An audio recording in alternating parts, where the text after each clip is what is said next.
ഒരു നിമിഷം നമുക്കെല്ലാവർക്കും ഒന്ന് പ്രാർത്ഥിച്ച് നമുക്കൊരുമിച്ച് ആരംഭിക്കാം. സങ്കീർത്തനം 29 അധ്യായത്തിൽ പറയുന്നൊരു വാക്കുണ്ട്, അവിടുന്ന് തൻ്റെ ജനത്തെ സമാധാനം നൽകി അനുഗ്രഹിക്കട്ടെ എന്ന്. ഒരു നിമിഷം നമുക്കെല്ലാവർക്കും പ്രാർത്ഥിക്കാം. നിങ്ങൾക്ക് വേണ്ടി പ്രാർത്ഥിക്കുന്നു. നിങ്ങളെയും നിങ്ങളുടെ കുടുംബത്തെയും ദൈവം സമൃദ്ധമായി അനുഗ്രഹിക്കുന്ന നല്ലൊരു മിനിറ്റുകളും മണിക്കൂറുമാക്കി ഇത് മാറ്റട്ടെ.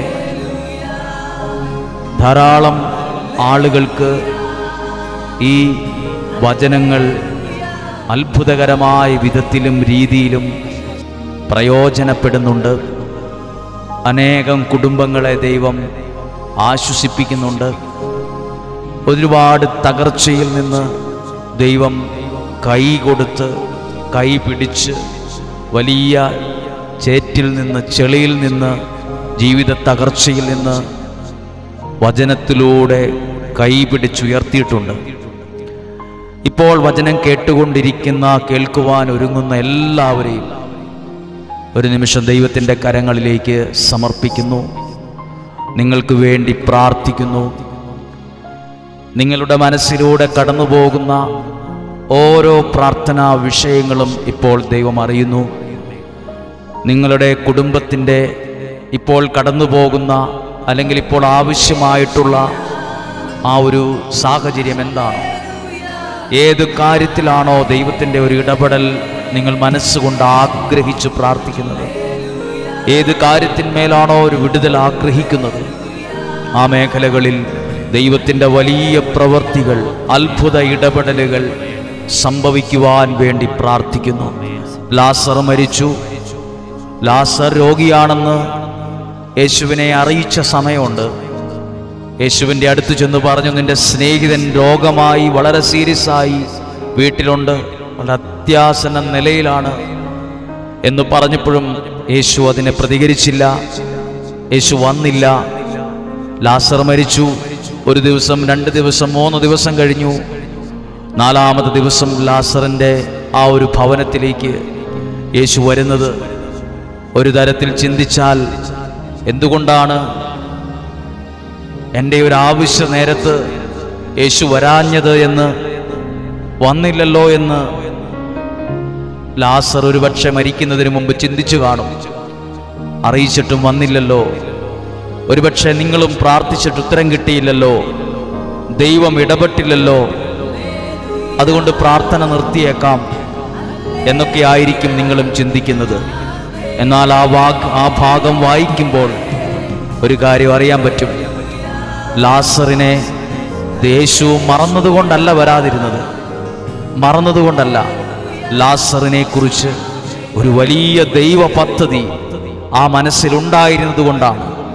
നിങ്ങളുടെ പ്രാർത്ഥനയ്ക്ക് ഉടനെ മറുപടി കിട്ടിയില്ലേലും നിന്നെ മറന്നതുകൊണ്ടല്ല, നിന്നെ ഓർക്കാത്തത് കൊണ്ടുമല്ല, ഉപേക്ഷിച്ചതുകൊണ്ടുമല്ല. നിന്നെക്കുറിച്ച് വലിയൊരു ദൈവ പദ്ധതി ആ മനസ്സിലുള്ളത് കൊണ്ടാണ്. ആ മേഖലകളിൽ ഒരു വിടുതൽ സംഭവിച്ചിരിക്കും. എല്ലാവർക്കും വേണ്ടി ഈ നിമിഷങ്ങളിൽ ഒന്ന് പ്രാർത്ഥിക്കുന്നു. നമുക്കൊരു നിമിഷം പ്രാർത്ഥിക്കാം. പരിശുദ്ധാത്മാവേ, പെന്തക്കോസ്തയ്ക്ക് ഒരുക്കമായി അടുത്ത ഒരുക്കം നടത്തുന്ന ശുശ്രൂഷകൾ ധാരാളമുള്ള ഒരു സമയമാണ്. ഈ കേൾക്കുന്ന ഓരോ വ്യക്തികളെയും പരിശുദ്ധാത്മാവ് കൊണ്ട് നിറയ്ക്കണമേ. ഈ കേൾക്കുന്ന ഓരോ വ്യക്തികളെയും പരിശുദ്ധാത്മാവ് കൊണ്ട് നയിക്കണമേ. ഈ ദിവസം ഈ ശുശ്രൂഷയിൽ പങ്കെടുക്കുന്ന നിങ്ങൾക്കും നിങ്ങളുടെ കുടുംബത്തിലും പരിശുദ്ധാത്മാവിൻ്റെ വലിയൊരു നിറവുണ്ടാകാൻ, പരിശുദ്ധാത്മാവിൻ്റെ ഒരു അഭിഷേകം ഉണ്ടാകാൻ നിങ്ങൾക്ക് വേണ്ടി പ്രാർത്ഥിക്കുകയാണ്. പരിശുദ്ധാത്മാവേ, എഴുന്നള്ളി വരണമേ എന്ന് പ്രാർത്ഥിക്കുന്നു. പരിശുദ്ധാത്മാവേ, ഞങ്ങളെ ശക്തിപ്പെടുത്തണമേ എന്ന് പ്രാർത്ഥിക്കുന്നു. പരിശുദ്ധാത്മാവേ, ഞങ്ങളെ ബലപ്പെടുത്തണമേ എന്ന് പ്രാർത്ഥിക്കുന്നു. ദൈവത്തിൻ്റെ ആത്മാവാണ് പരിശുദ്ധാത്മാവ്. ദൈവത്തിൻ്റെ ആത്മാവേ, ഇറങ്ങി വരണമേ. ഈ കുടുംബങ്ങളിൽ വരണമേ, ഈ മാതാപിതാക്കളിൽ വരണമേ, ഈ കുഞ്ഞുങ്ങളിൽ വരണമേ, ഈ സഹോദരി സഹോദരന്മാരിൽ നിറയണമേ. പരിശുദ്ധാത്മാവെ, പ്രാർത്ഥിക്കുന്ന ഈ നിമിഷങ്ങളിൽ പരിശുദ്ധാത്മാവിൻ്റെ നിറവ് ഈ വീടുകളിലും ഈ വാഹനത്തിലും ഈ നിയോഗങ്ങളിലുമെല്ലാം നിറയുവാൻ ഇപ്പോൾ പ്രാർത്ഥിക്കുന്നു. പരിശുദ്ധാത്മാവേ നിറയണമേ, പരിശുദ്ധാത്മാവേ നിറയണമേ, പരിശുദ്ധാത്മാവേ പ്രാർത്ഥിക്കുന്ന ഈ വ്യക്തിയിൽ നിറയണമേ, ആഗ്രഹിച്ച് പ്രാർത്ഥിക്കുന്ന നിയോഗങ്ങളിൽ നിറയണമേ. പരിശുദ്ധാത്മാവേ വലിയ മാനസാന്തരങ്ങൾ ഉണ്ടാകണമേ, പരിശുദ്ധാത്മാവേ വലിയ ദൈവപ്രവർത്തികൾ ഉണ്ടാകണമേ, പരിശുദ്ധാത്മാവേ ശക്തിപ്പെടുത്തുന്ന അനുഭവങ്ങൾ ഉണ്ടാകണമേ, പരിശുദ്ധാത്മാവേ ഞങ്ങളെ ബലപ്പെടുത്തണമേ, പരിശുദ്ധാത്മാവേ ഞങ്ങളെ ശക്തീകരിക്കണമേ, പരിശുദ്ധാത്മാവേ ഞങ്ങളുടെ കുടുംബങ്ങളെ നവീകരിക്കണമേ. Hallelujah, hallelujah, hallelujah. കർത്താവേ, പരിശുദ്ധാത്മാവിന്റെ വലിയൊരു അഭിഷേകത്തിനായി, സ്ലീഹന്മാരിൽ നിറഞ്ഞ അതേ ആത്മാഭിഷേകത്തിനായി ഇപ്പോൾ ഞങ്ങൾ പ്രാർത്ഥിക്കുന്നു. പരിശുദ്ധാത്മാവേ ഞങ്ങളെ ശക്തിപ്പെടുത്തണമേ, ഞങ്ങളെ ബലപ്പെടുത്തണമേ, ഞങ്ങൾ അഭിഷേകം ചെയ്യണമേ എന്ന് പ്രാർത്ഥിക്കുന്നു. പരിശുദ്ധാത്മാവിനെ കുറിച്ചാണ് ഇന്ന് ദൈവവചനത്തിലൂടെ പ്രാർത്ഥനയോടെ നിങ്ങളോട് സംസാരിക്കുന്നത്. പരിശുദ്ധാത്മാവ്, ഈ പരിശുദ്ധാത്മാവ് എന്ന വിഷയത്തെക്കുറിച്ച് പ്രസംഗിക്കുമ്പോൾ, പറയുമ്പോൾ, പ്രാർത്ഥനയിലൂടെ അത് അവതരിപ്പിക്കുമ്പോൾ നിങ്ങളും പരിശുദ്ധാത്മാവിൽ നിറയണമെന്ന് ദൈവം ആഗ്രഹിക്കുന്നുണ്ട്. ഒരു ചോദ്യം ഇതാണ്: നിങ്ങളുടെ കുടുംബം അനുഗ്രഹമുള്ള ഒരു കുടുംബമായി കാണാൻ ദൈവം ആഗ്രഹിക്കുന്നുണ്ട്. ആ ആഗ്രഹത്തെ യാഥാർത്ഥ്യമാക്കി തിരിച്ചു കൊടുക്കാൻ സാധിക്കണമെങ്കിൽ പരിശുദ്ധാത്മാവ് നിറയണം. നിങ്ങളുടെ കുഞ്ഞുങ്ങൾക്ക് നല്ല ഭാവി ഉണ്ടാകണം, അവർ ദൈവത്തെ അറിഞ്ഞു വളരണമെന്ന് സ്വർഗത്തിലെ ദൈവം ആഗ്രഹിക്കുന്നുണ്ട്. അത് യാഥാർത്ഥ്യമാക്കി തിരിച്ചു കൊടുക്കാൻ പറ്റണമെങ്കിൽ, യാഥാർത്ഥ്യമാക്കി തിരിച്ചു കൊടുക്കണമെന്ന് ആഗ്രഹമുണ്ടെങ്കിൽ നിങ്ങൾ പരിശുദ്ധാത്മാവിൽ നിറയണം, പരിശുദ്ധാത്മാവിൽ നിറയണം. നമുക്കിന്ന് പ്രാർത്ഥിക്കുമ്പോൾ, ഈ വചനം നിങ്ങൾ കേൾക്കുമ്പോൾ, ഇത് നിങ്ങളുടെ വ്യക്തി ജീവിതത്തിന് മാത്രമല്ല, നിങ്ങളുടെ കുടുംബത്തിനും നിങ്ങളുടെ സുഹൃത്തുക്കൾക്കും ബന്ധുക്കൾക്കും ഈ വചനങ്ങൾ നിങ്ങൾക്ക് അവരോടും കേൾക്കാൻ പറയണം. കാരണം ഈ വചനം ഏറെ ദിവസത്തെ ഒരുക്കത്തിനും വായനയ്ക്കും ധ്യാനത്തിനും ശേഷം ഒരുങ്ങി ഇത് നിങ്ങളുടെ ശ്രദ്ധയിൽ കൊണ്ടുവരുന്ന ഒരു അമൂല്യ സമ്പത്താണ്. ഇത് നിങ്ങളല്ല, ഈ ലോകത്തിലുള്ള എല്ലാവരും ഈ വചനം, അതിലൂടെ ദൈവത്തിൻ്റെ ശക്തി, പരിശുദ്ധാത്മാവിൻ്റെ ഇടപെടൽ, ഇത് എല്ലാവരും അറിയണമെന്ന് ദൈവം ആഗ്രഹിക്കുന്നുണ്ട്. ഈ വചനം നിങ്ങൾക്ക് കേവലം ഒരു കേൾവിയിലൂടെ കിട്ടുന്നൊരു സന്തോഷം മാത്രമല്ല, അല്ല കണ്ണിലൂടെ കിട്ടുന്നൊരു സന്തോഷം മാത്രം അല്ല, ഇത് ജീവിതത്തെ നിറയ്ക്കുന്നൊരു സന്തോഷമായി, സമാധാനമായി ഇത് മാറും. പരിശുദ്ധാത്മാവ് ഇതൊരു ശുശ്രൂഷ കേവലം കാണാനുള്ളതും കേവലം കേൾക്കാനുള്ളതും മാത്രമല്ല, ഇത് ആത്മാവിൽ നിറയുന്ന സമയമാണ്, ആത്മാവിൽ നിറഞ്ഞ ശക്തി പ്രാപിക്കുന്ന സമയമാണ്. ശക്തി ഇല്ലാത്തവർക്കാണ് ഈ ശക്തിയുടെ വില അറിയുന്നത്. നമുക്കൊരു നിമിഷം പ്രാർത്ഥനയോടെ ആരംഭിച്ച ഈ ശുശ്രൂഷ നിങ്ങളും ഇത് കേൾക്കുമ്പോൾ, ഇത് നിങ്ങളുടെ കുടുംബത്തിൽ ഒരു വിടുതലായി, ഒരു ചലനമായി, ഒരു അഭിഷേകമായി, മാനസാന്തരമായി, സൗഖ്യമായി, സമാധാനമായി എല്ലാം നിറയും. വിശ്വസിച്ച് പ്രാർത്ഥിക്കുക. ഈ വചനം മറ്റ് സാധാരണ പോലെയുള്ള ഒരു കാര്യങ്ങളല്ല പ്രസംഗിക്കുന്നത്. ഇത് നിങ്ങൾ മിനിമം ഒരു 19 പേരിലേക്ക് ഇത് കൊടുക്കണം. ഈ വചനം ₹1 നമുക്ക് ചെലവില്ലാത്തൊരു കാര്യമാണ്. നമുക്ക് ചെയ്യാൻ, നമ്മുടെ വീട്ടിലിരുന്നുകൊണ്ട് നമുക്ക് ചെയ്യാൻ പറ്റും. ഈ വചനം കേൾക്കുവാൻ, പറയാൻ പറ്റും. അയച്ചു കൊടുക്കണം. ഇത് ശ്രദ്ധിക്കണം. ഇതൊരു ചലനമുണ്ടാക്കുന്ന വിഷയമാണ്. ഇതൊരു അനുഗ്രഹത്തിൻ്റെ വിഷയമാണ്. ഇതൊരുങ്ങിയപ്പോൾ മുതൽ എൻ്റെ മനസ്സിലുണ്ടായ ചിന്തയാണ്. ഈ വചനമൊക്കെ നേരത്തെ അറിയാമെങ്കിലും, നേരത്തെ കേട്ടിരുന്നുവെങ്കിലും, ഇതിനൊക്കെ ഇത്രയും വലിയ അർത്ഥവും ആഴവും ഇത്രയും വലിയ ചലനങ്ങൾ ഉണ്ടാക്കാനൊക്കെ സാധിക്കുമെന്ന് വായിച്ചപ്പോഴും പ്രാർത്ഥിച്ചപ്പോഴും ഇത് എഴുതിയപ്പോഴും ഇത് ചിന്തിച്ചപ്പോഴൊക്കെ എൻ്റെ മനസ്സിൽ വന്ന ഒരു ദൈവികമായ ചിന്തയാണ്. അതുകൊണ്ടാണ് ഇതിനെക്കുറിച്ച് ഇത്രയും പറയുവാൻ ഇടവന്നത്. പരിശുദ്ധാത്മാവിനെ കുറിച്ച് വായിച്ച് പ്രാർത്ഥിക്കുമ്പോൾ ആദ്യം കേൾക്കുന്നൊരു വാക്യമാണ് സഭാപ്രസംഗങ്ങളുടെ പുസ്തകം 11-ാം അധ്യായം 1-ാമത്തെ വാക്യം. സഭാപ്രസംഗങ്ങളുടെ പുസ്തകം 11-ാം അധ്യായം 1-ാമത്തെ വാക്യം. അപ്പം നീ വെള്ളത്തിലേക്ക് എറിയുക, പല നാളുകൾക്കു ശേഷം നീ അത് കണ്ടെത്തും. എന്തേലും മനസ്സിലായോ? അപ്പം വെള്ളത്തിലേക്ക് നീ എറിയുക, പല നാളുകൾക്ക് ശേഷം നീ കണ്ടെത്തും. വെള്ളത്തിലേക്ക് ഒരു അപ്പം എറിഞ്ഞാൽ ആ വെള്ളം ആ അപ്പത്തിൽ നിറഞ്ഞ് കുതിർന്ന് അത് പല കഷ്ണങ്ങളായി, പല പൊടിയായി ആ വെള്ളത്തിൽ അലിഞ്ഞു ചേരുകയാണ് സാധാരണ ചെയ്യാറ്. അപ്പം നീ വെള്ളത്തിലേക്ക് എറിയുക, പല നാളുകൾക്ക് ശേഷം നീ അത് കണ്ടെത്തും എന്ന് പറഞ്ഞാൽ അതിനൊരു ആത്മീയ അർത്ഥമുണ്ട്. ചിലപ്പോൾ തോന്നും ഇത് നമ്മൾ ചില അപ്പം എറിഞ്ഞു കഴിഞ്ഞാൽ അത് തിരിച്ചു വരത്തില്ല, അത് പോയി, അത് അലിഞ്ഞു പോയി, അത് മീൻ തിന്നുപോയി എന്നൊക്കെ നമ്മൾ പറയും. പക്ഷെ നീ അത് കണ്ടെത്തുന്നു. എന്താണ് ഇത് സൂചിപ്പിക്കുന്നത്? ഈ അപ്പം എറിയുക എന്ന് പറഞ്ഞാൽ ഞാൻ വിശ്വസിക്കുന്നു അത് പ്രാർത്ഥനയാണ്. വെള്ളം പരിശുദ്ധാത്മാവിനെ സൂചിപ്പിക്കുന്നതാണ്.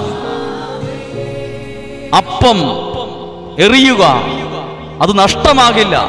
പ്രാർത്ഥന ആത്മാവിൽ നടത്തുക, കൊടുക്കുക, അത് നീ കണ്ടെത്തും. നീ പ്രാർത്ഥിച്ച വിഷയം, അതിനുത്തരം നീ ഒരു ദിവസം കഴിഞ്ഞിട്ട്, പല നാളുകൾക്ക് ശേഷം കഴിഞ്ഞാണേലും, പല വർഷം കഴിഞ്ഞു എന്നല്ല, പല നാളുകൾക്ക് ശേഷം, കുറച്ച് നാളുകൾക്ക് ശേഷമാണേലും അത് നീ കണ്ടെത്താൻ ഇടവരും.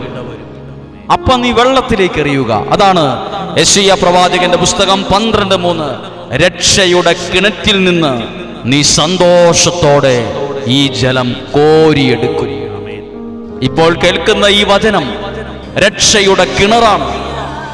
രക്ഷയുടെ കിണറാണ്, അത്ഭുതത്തിന്റെ കിണറാണ്. രക്ഷയുടെ കിണറ്റിൽ നിന്ന് സന്തോഷത്തോടെ നീ ജലം കോരിയെടുക്കും. പ്രിയപ്പെട്ടവരെ, ദൈവവചന ശുശ്രൂഷകളിലേക്ക് പ്രവേശിക്കുമ്പോൾ പരിശുദ്ധാത്മാവിനെ കുറിച്ച് പറയുമ്പോൾ സൂചിപ്പിക്കുന്ന ഒരു പദപ്രയോഗമാണ് ജലം, വെള്ളം. പരിശുദ്ധാത്മാവ് വെള്ളത്തിന്റെ മേൽ ചലിച്ചു നിന്നു. ആ കിണറ്റിൽ നിന്ന് നീ സന്തോഷത്തോടെ കോരിയെടുക്കും. നീ വെള്ളത്തിലേക്ക് അപ്പം എറിയുക, പല നാളുകൾക്ക് ശേഷം നീ അത് കണ്ടെത്തും. പരിശുദ്ധാത്മാവ് നമ്മളിൽ നിറയട്ടെ, പരിശുദ്ധാത്മാവ് നമ്മളിൽ നിറയട്ടെ. ഈ വചനത്തോടൊപ്പം ആത്മാവ് നമ്മളിൽ വ്യാപരിക്കട്ടെ. ആത്മാവിന്റെ ചലനം നിങ്ങളുടെ കുടുംബത്തിൽ ഉണ്ടാകട്ടെ. ആത്മാവിന്റെ ചലനം നിങ്ങളുടെ വ്യക്തി ജീവിതങ്ങളിൽ സംഭവിക്കട്ടെ.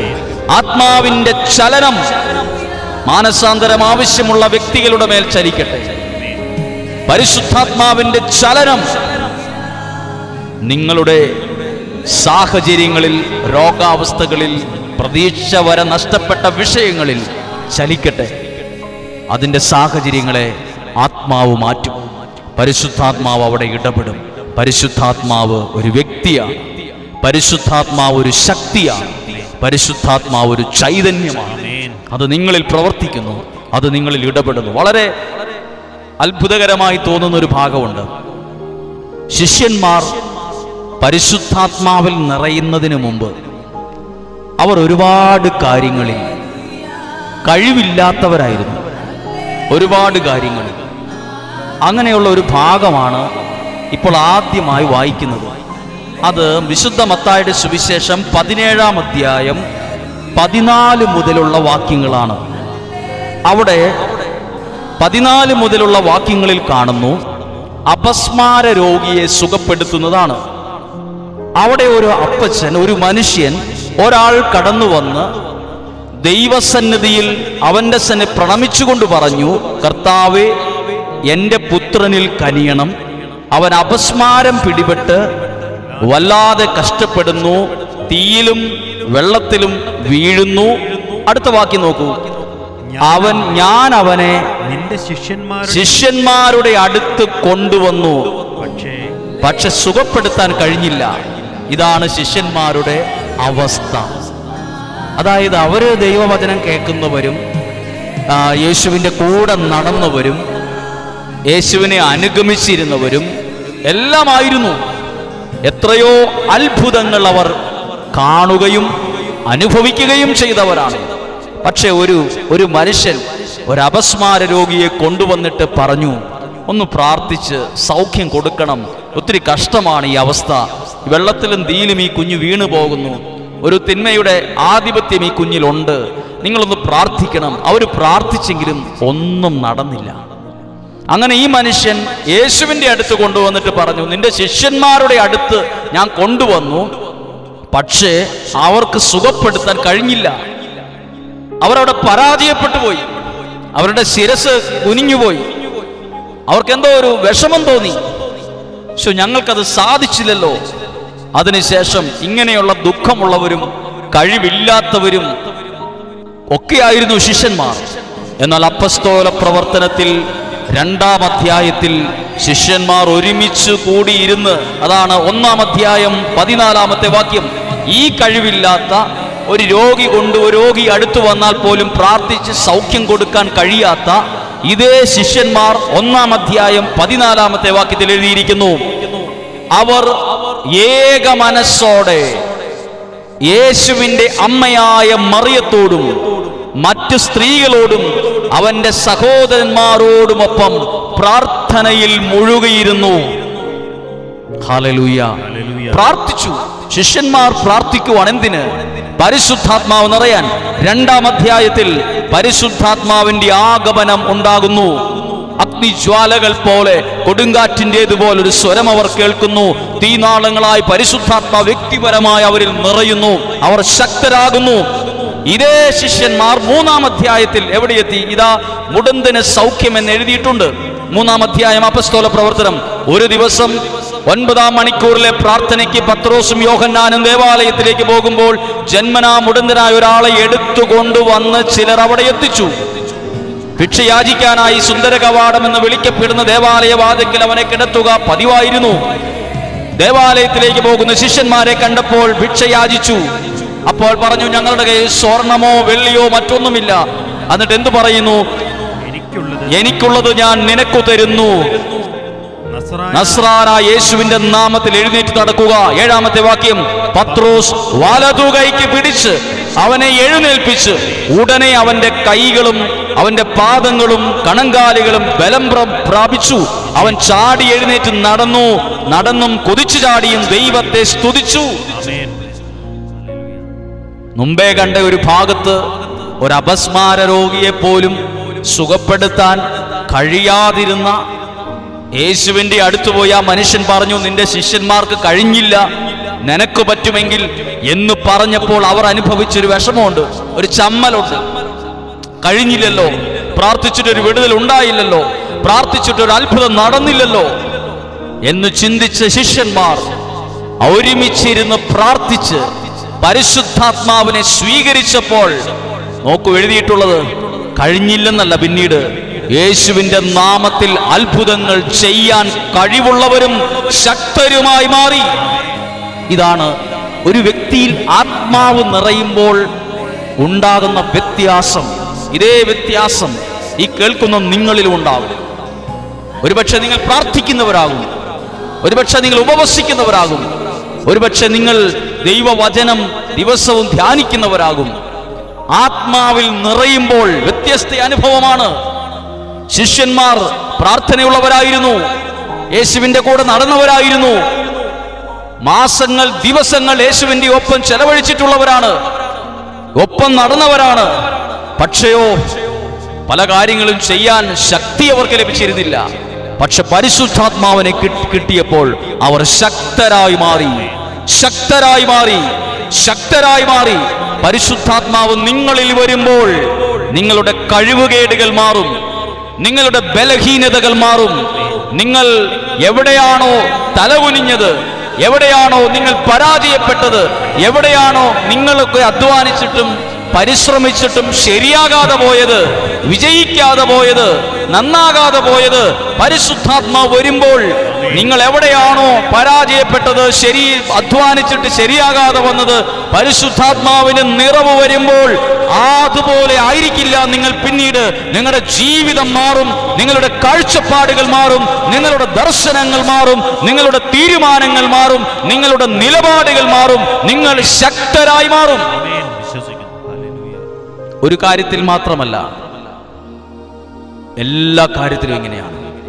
പരിശുദ്ധാത്മാവ് വരുമ്പോൾ നിങ്ങൾ ശക്തരായി മാറും. അതുകൊണ്ടാണ് ശിഷ്യന്മാരോട് പറഞ്ഞത്, പരിശുദ്ധാത്മാവ് വരുമ്പോൾ നിങ്ങൾ ശക്തി പ്രാപിക്കും. ശക്തിയില്ല പല കാര്യത്തിലും. നമുക്ക് നല്ലൊരു വെല്ലുവിളി വരുമ്പോൾ പോലും നേരിടാൻ ശക്തി നമുക്കില്ല. നമുക്കൊരു പ്രശ്നത്തെ അഭിമുഖീകരിക്കാനുള്ള ശക്തിയില്ല. ചില സഹനങ്ങൾ സ്വീകരിക്കാനുള്ള ശക്തിയില്ല. മുന്നോട്ട് പോകാനുള്ള ശക്തിയില്ല. പല കാര്യത്തിലും ഒരു ദൈവത്തിൽ നിന്നുള്ള ശക്തി നമുക്ക് ആവശ്യമാണ്. ഒന്നാമത്തെ വ്യത്യാസം ഇതാ. ഇനി അടുത്ത കാര്യങ്ങൾ വളരെ പ്രധാനപ്പെട്ടതാണ്. പരിശുദ്ധാത്മാവിന്റെ പ്രത്യേകത. അപ്പസ്തോല പ്രവർത്തനം 2-ാം അധ്യായം 1 മുതലുള്ള വാക്യത്തിൽ ഈ പെന്തക്കുസ്ത ഒരുക്ക സമയത്ത് കേട്ടിരിക്കേണ്ട, മനസ്സിലാക്കേണ്ട ഒരു അത്ഭുത വചനമാണ്. പരിശുദ്ധാത്മാവ് നിങ്ങളിൽ ഇടപെടുന്ന സമയമാണ്. നിങ്ങളും പ്രാർത്ഥനയോടെ ഈ സമയം കേൾക്കാൻ വേണ്ടി കേൾക്കുന്ന സമയമാകരുത്. ഇത് ആത്മാവിൽ നിറയാൻ ആഗ്രഹിച്ചുകൊണ്ട് കേൾക്കുന്ന സമയമാകട്ടെ. ബൈബിളിൽ എഴുതിയിരിക്കുന്ന അപ്പസ്തോല പ്രവർത്തനം 2-ാം അധ്യായം പെന്തക്കുസ്ത ദിനം സമാഗതമായപ്പോൾ അവരെല്ലാവരും ഒരുമിച്ച് കൂടിയിരിക്കുകയായിരുന്നു. അടുത്ത വാക്യം, കൊടുങ്കാറ്റടിക്കുന്നത് പോലെയുള്ള ഒരു ശബ്ദം പെട്ടെന്ന് ആകാശത്ത് നിന്നുണ്ടായി. ഏതുപോലെ ഒരു ശബ്ദം എഴുതിയിട്ടുള്ളത്? കൊടുങ്കാറ്റ്. ഈ കൊടുങ്കാറ്റ് എന്നൊക്കെ പറയുമ്പോൾ വേഗത്തിൽ വായിച്ചു പോകാൻ ഒരു സെക്കൻഡ് വേണ്ട. പക്ഷെ കൊടുങ്കാറ്റുണ്ടായാലുള്ള പ്രത്യാഘാതങ്ങൾ എന്താണെന്ന് പേപ്പറിലൂടെയെങ്കിലും വായിച്ചിട്ടുണ്ടാകും. ഇനി ഓൺലൈൻ മീഡിയയിലൂടെ അത് കണ്ടിട്ടുണ്ടാകും. TV-യിൽ വാർത്ത സമയത്ത് ചില ഭാഗങ്ങളിൽ, രാജ്യത്തിൻ്റെ ചില ഭാഗങ്ങളിൽ കൊടുങ്കാറ്റടിച്ചതിൻ്റെ തിക്താനുഭവങ്ങൾ. വീടില്ല, വലിയ മരങ്ങൾ വരെ ചുഴറ്റി എറിഞ്ഞ് മാറിപ്പോകും. വലിയ കെട്ടിടങ്ങൾക്ക് വരെ വീഴ്ച സംഭവിക്കും. അപകടകാരിയാണ് കൊടുങ്കാറ്റ്. ഒരു കണ്ണിൽ ഈ കൊടുങ്കാറ്റിനെ കാണരുത്. ഇത് ആത്മീയമായ കണ്ണിൽ കാണേണ്ട, മനസ്സിലാക്കേണ്ട ഒരു കൊടുങ്കാറ്റ്. ഈ കൊടുങ്കാറ്റുണ്ടായിട്ട് എത്ര മരം വീണു എന്ന് എഴുതിയിട്ടുണ്ട്. ഈ കൊടുങ്കാറ്റുണ്ടായിട്ട് എത്ര വീടുകളുടെ മേൽക്കൂര പറന്നുപോയി എന്ന് എഴുതിയിട്ടുണ്ട്. ഈ കൊടുങ്കാറ്റുണ്ടായിട്ട് എത്ര പേരുടെ ജീവനഷ്ടമായി എന്ന് എഴുതിയിട്ടുണ്ട്. അപ്പോൾ ഇത് ലോകത്തിന്റെ കണ്ണിൽ കാണേണ്ട ഒരു കൊടുങ്കാറ്റല്ല. ഇത് ആത്മീയമായ കണ്ണിൽ, വിശ്വാസത്തിന്റെ കണ്ണിൽ കാണേണ്ട ഒരു കൊടുങ്കാറ്റാണ്. കൊടുങ്കാറ്റടിക്കുന്നത് പോലെ ഒരു ശബ്ദം. സാധാരണ കാറ്റടിക്കുമ്പോൾ മരത്തിന്റെ ചില്ലകൾ ആ കാറ്റിൽ ശക്തിയായി അതിനെ ബാധിക്കുമ്പോൾ ഒരു ശബ്ദമുണ്ട്. കാറ്റിന്റെ പലതരത്തിലുള്ള കാറ്റുകളുണ്ട്. ശക്തിയായ കാറ്റുണ്ട്, കൊടുങ്കാറ്റുണ്ട്, ശാന്തമായ കാറ്റുണ്ട്, പല രീതിയിലുണ്ട്. ഓരോ കാറ്റിനും ഓരോ ശബ്ദമാണ്. കൊടുങ്കാറ്റിന്റെ ശബ്ദമൊക്കെ പേടിപ്പിക്കുന്നതാണ്. ഭയം ഉണ്ടാക്കും, പേടിക്കും. ഏതൊരു മനുഷ്യനും വല്ലാതെ ഭയപ്പെടും. കൊടുങ്കാറ്റ് ഇതുപോലൊരു ശബ്ദമുണ്ടായി. ഇനി അത് ചിന്തിക്കുമ്പോൾ നോക്കൂ, ആ കാറ്റ് മേൽക്കൂരയാണോ പറത്തിക്കൊണ്ട് പോയത് എന്ന് എഴുതിയിട്ടുണ്ട് താഴെ. അവർ സമ്മേളിച്ചിരുന്ന വീട് മുഴുവൻ നിറഞ്ഞു. ആ വാക്ക് പ്രധാനപ്പെട്ടതാണ്. അപ്പോൾ ഈ കൊടുങ്കാറ്റ് വീടിന്റെ മേൽക്കൂര പറത്തിക്കൊണ്ടുപോയ, അല്ലെങ്കിൽ വീടിന്റെ മുമ്പിൽ നിന്ന വലിയ മരങ്ങളെല്ലാം ചെതറി ഒടിഞ്ഞ് നിലത്തു വീണുപോയ കൊടുങ്കാറ്റല്ല. ഇത് പ്രാർത്ഥിച്ച സ്ഥലത്തെ നിറച്ച കാറ്റാണ്. നിറച്ചു. നോക്കൂ എഴുതിയിട്ടുള്ളത്, അവർ സമ്മേളിച്ചിരുന്ന വീട് മുഴുവൻ. നിങ്ങളുടെ ജീവിതത്തെ മുഴുവനായി, വീടിനെ മുഴുവൻ, ജീവനെ മുഴുവൻ, ജീവിതത്തെ മുഴുവൻ നിറയ്ക്കാൻ ഈ ദൈവം അയക്കുന്ന കാറ്റിന് കഴിയും. ഹല്ലേലൂയ. നിങ്ങളുടെ ജീവിതത്തെ തകർക്കാൻ, മേൽക്കൂര പറത്തിക്കൊണ്ടുപോകാൻ, ഈ മരങ്ങളെ വീഴ്ത്താനൊക്കെ ലോകത്തിന്റെ കണ്ണിൽ നമ്മൾ കാണുന്ന കൊടുങ്കാറ്റിന് കഴിയും. അത് വലിയ വലിയ കാര്യങ്ങൾ ചെയ്യും. ഒരു കാറ്റടിച്ച ആ ഭാഗം മുഴുവൻ നിരത്തിക്കളയും. എന്നാൽ ഈ കാറ്റടിച്ചപ്പം ആ വീടിനെ മുഴുവൻ നിറയ്ക്കുകയാണ് ചെയ്തത്. ഈ നിറച്ച കാറ്റ് ഇനി വചനം കേൾക്കുന്ന നിങ്ങളുടെ മേലും അടിക്കട്ടെ. ഈ കാറ്റ് നിങ്ങളുടെ തലമുറകളുടെ മേൽ വീശട്ടെ. ഈ കാറ്റ് നിങ്ങളുടെ ജീവിത പങ്കാളിയുടെ മേൽ, നിങ്ങളുടെ ഉത്തരവാദിത്തങ്ങളുടെ മേൽ, നിങ്ങളുടെ എഡ്യൂക്കേഷന്റെ മേൽ, നിങ്ങളുടെ സ്വപ്നങ്ങളുടെ മേൽ, നിങ്ങളുടെ പ്രതീക്ഷകളുടെ മേൽ ഈ കാറ്റ് വീശട്ടെ. ഈ കാറ്റ് നിങ്ങളുടെ മേൽ അടിക്കും. ഇത് ദൈവം അയച്ച കാറ്റാണ്. കടലിൽ നിന്ന് ഉണ്ടായ ഒരു പ്രതിഭാസമായ സയൻസിൽ പഠിക്കുന്ന സയൻസ് നമ്മൾ പഠിക്കുമ്പോൾ കാറ്റിനെ കുറിച്ച് പഠിക്കും. ആ കാറ്റല്ലത്, ഇത് ദൈവം അയച്ച കാറ്റാണ്. ഇത് ആരിലേക്ക് അയച്ചു? പരിശുദ്ധാത്മാവിനെ കിട്ടുവാൻ വേണ്ടി ആഗ്രഹിച്ച് ഒരു സ്ഥലത്ത് ഒരുമിച്ച് കൂടി പ്രാർത്ഥനയിലിരുന്ന ഒരു സമൂഹത്തിനാണ് ഈ നിറവുണ്ടായി. പ്രാർത്ഥിക്കുന്ന നിങ്ങളും ആഗ്രഹത്തോടെയാണോ, പ്രതീക്ഷയോടെയാണോ ഇപ്പോൾ വചനത്തിന്റെ മുമ്പിൽ ഇരിക്കുന്നത്? നിങ്ങളെ ഈ കാറ്റ് നിറയ്ക്കും. നിറഞ്ഞു എന്നെഴുതുമ്പം അവിടെ ആ കാറ്റ് നിറച്ചപ്പം ആ സ്ഥലത്തുനിന്ന് ചിലതൊക്കെ നിറഞ്ഞു കഴിയുമ്പോൾ ചിലതൊക്കെ ഔട്ടാവും. നിറഞ്ഞു കഴിയുമ്പോൾ അവിടെ ഉണ്ടായിരുന്ന ചിലതൊക്കെ മാറും. പ്രിയപ്പെട്ടവരെ, ദൈവം അയക്കുന്ന ഈ അഭിഷേകത്തിന്റെ, ഈ ആത്മാവിന്റെ കാറ്റ് നിങ്ങളിൽ വരുമ്പോൾ നിങ്ങൾ അസ്വസ്ഥപ്പെടുത്തുന്ന, നിങ്ങളെ വിഷമിപ്പിക്കുന്ന പല കാര്യങ്ങളും ആ നിറവിൽ പുറത്തുപോകും, മാറിപ്പോകും. ഒരുപക്ഷെ വഴക്കായിരിക്കും, അസ്വസ്ഥതയായിരിക്കും, അല്ലെങ്കിൽ ക്ഷീണമായിരിക്കും, സങ്കടമായിരിക്കും, ഭാരമായിരിക്കും, നിരാശയായിരിക്കും, ഡിപ്രഷനായിരിക്കും. അത് പുറത്തു പോകും. ആ കാറ്റ് നിങ്ങളെ നിറയ്ക്കും.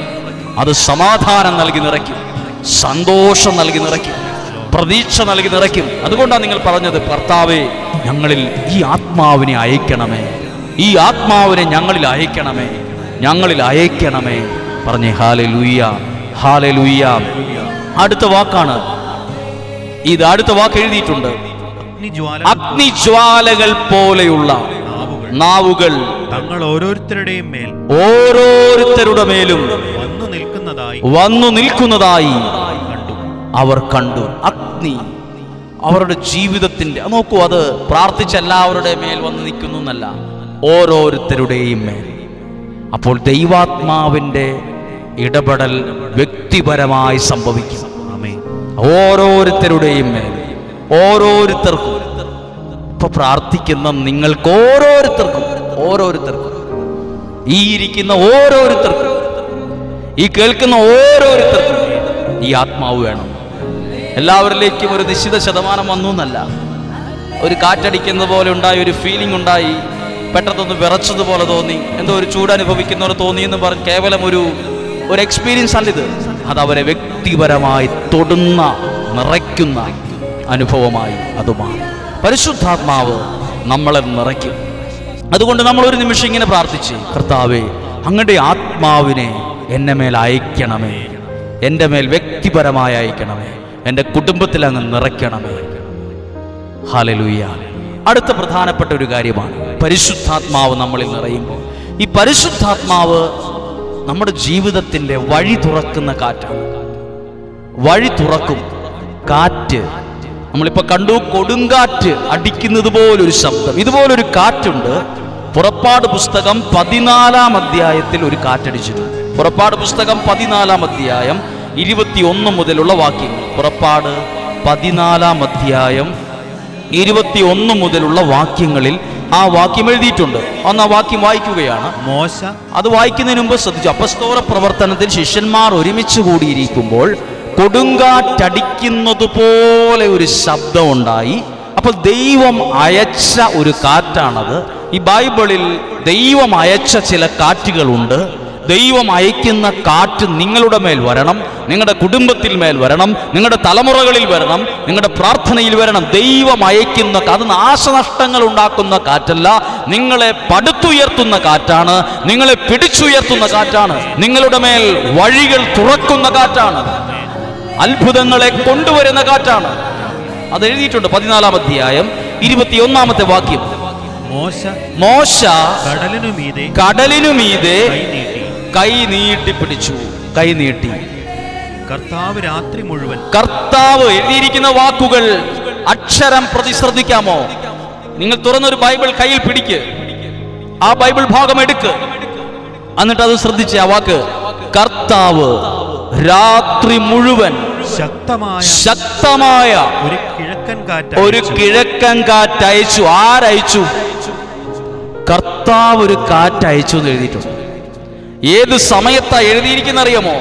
ചെങ്കടലിന്റെ സമീപത്ത് നിന്ന് വല്ലാതെ വിഷമിക്കുമ്പോൾ, ചുട്ടുപൊള്ളുന്ന മരുഭൂമിയുടെ മണലാരണ്യത്തിൽ നിൽക്കുമ്പോൾ, ഒരുപാട് ജനങ്ങൾ പിറുപിറുക്കുമ്പോൾ, ഞങ്ങളെ തിരിച്ചു പൊക്കോളാം, അവിടെയായിരുന്നു നല്ലത്, അവിടെ ഞങ്ങൾക്ക് ഭക്ഷണം കിട്ടുമായിരുന്നു, മോശയ്ക്കെതിരെ പിറുപിറുക്കാൻ തുടങ്ങിയ അസംതൃപ്തരുള്ള, വഴിയടഞ്ഞു പോയ, അവിടെയില്ല ഇവിടെയില്ലാത്തൊരവസ്ഥയിൽ പെട്ടുപോയ ഒരവസ്ഥയിൽ ചെങ്കടലിന്റെ സമീപത്ത് നിൽക്കുമ്പോൾ മോശ കൈ നീട്ടിയപ്പോൾ ഒരു കാറ്റയച്ചു എന്ന് എഴുതിയിട്ടുണ്ട്. കർത്താവ് ഒരു കാറ്റയച്ച്, ഒരു കിഴക്കൻ കാറ്റയച്ച് കടലിനെ പുറകോട്ട് മാറ്റി. അപ്പോൾ അത് ലോകത്തിന്റെ കണ്ണിൽ കാണേണ്ട കാഴ്ചയല്ല.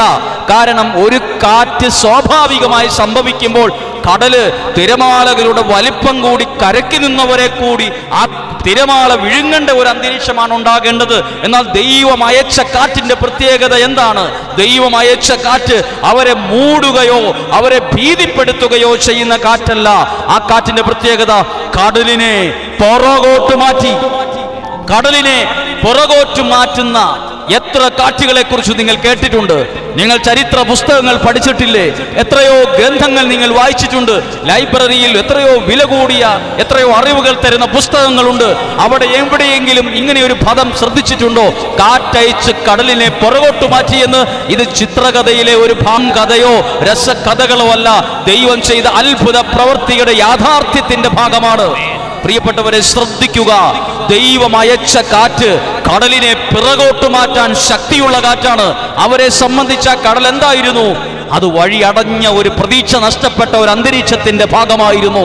പ്രിയപ്പെട്ടവരെ, നിങ്ങളുടെ ജീവിതത്തിലും മുമ്പിൽ ചെങ്കടല് പോലെ പരന്നു കിടക്കുന്ന തടസ്സങ്ങളും പ്രതിസന്ധികളും ഉത്തരമില്ലാത്ത ചോദ്യങ്ങളും ശൂന്യതയുടെ മുമ്പിൽ നിൽക്കുമ്പോൾ നിങ്ങളും കൈനീട്ട്, നിങ്ങളും പ്രാർത്ഥിക്കുക. ദൈവമേ, ഈ പുറപ്പാട് പുസ്തകം 14-ാം അധ്യായത്തിൽ അയച്ച ആ ഒരു കാറ്റ്, ആ കിഴക്കൻ കാറ്റ്, ആത്മാവിന് വേണ്ടി ദാഹിച്ച് പ്രാർത്ഥിക്കുന്ന എന്റെ മേൽ, എന്റെ കുടുംബത്തിന്റെ മേൽ, എന്റെ തലമുറകളുടെ മേൽ ഇപ്പോൾ അയക്കണമേ എന്ന് പ്രാർത്ഥിക്കുക.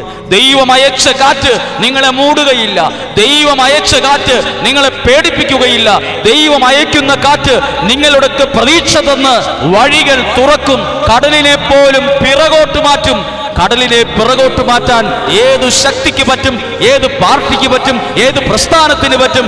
ഏത് ജ്ഞാനിക്ക് ആർക്ക് പറ്റും കടലിനെ പിറകോട്ട് മാറ്റാൻ? കടലിനെ പിറകോട്ട് മാറ്റാൻ ദൈവം അയക്കുന്ന കാറ്റിന് പറ്റും. അവിടെ കടലിനെ പിറകോട്ട് മാറ്റി കടൽ വരണ്ട ഭൂമിയാക്കി വെള്ളം വിഭജിക്കപ്പെട്ടു.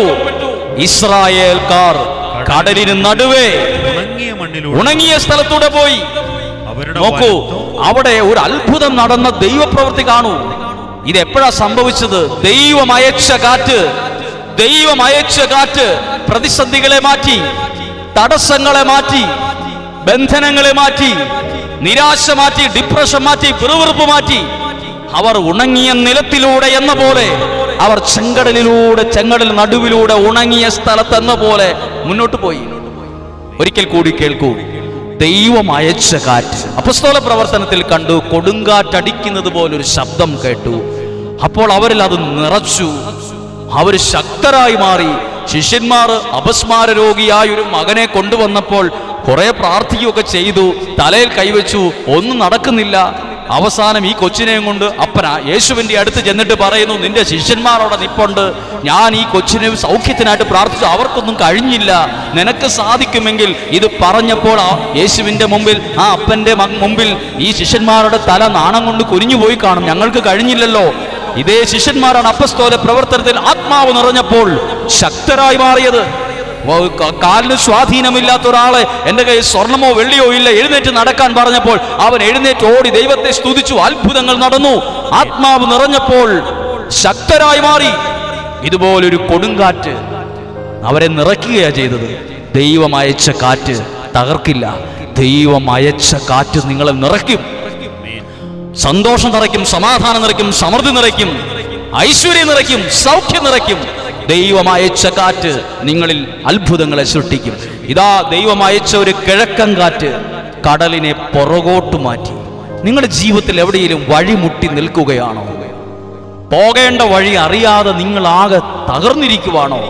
ഇനി എവിടോട്ട് കാൽ ചുവടുകൾ വയ്ക്കും? തിരിച്ചു പോണോ, മരിക്കണോ, ജീവിക്കണോ, എന്തുവാ എന്നൊക്കെ ചിന്തിച്ചു കൊണ്ടിരിക്കുന്ന ഒരു മണൽപ്പുറത്ത് നിങ്ങളും ശൂന്യതയായി നിൽക്കുന്ന ഒരു അവസ്ഥയിൽ എന്തു ചെയ്യണമെന്നറിയാതെ നിൽക്കുകയാണോ? ദൈവം അയക്കുന്നൊരു കിഴക്കൻ കാറ്റുണ്ടെന്ന് നിങ്ങൾ പ്രാർത്ഥിക്കുക. നിങ്ങളുടെ കുടുംബത്തിൻ്റെ മേൽ ഈ കിഴക്കൻ കാറ്റിനെ ദൈവം അയക്കാൻ ശക്തനാണ്. ദൈവം അയക്കും.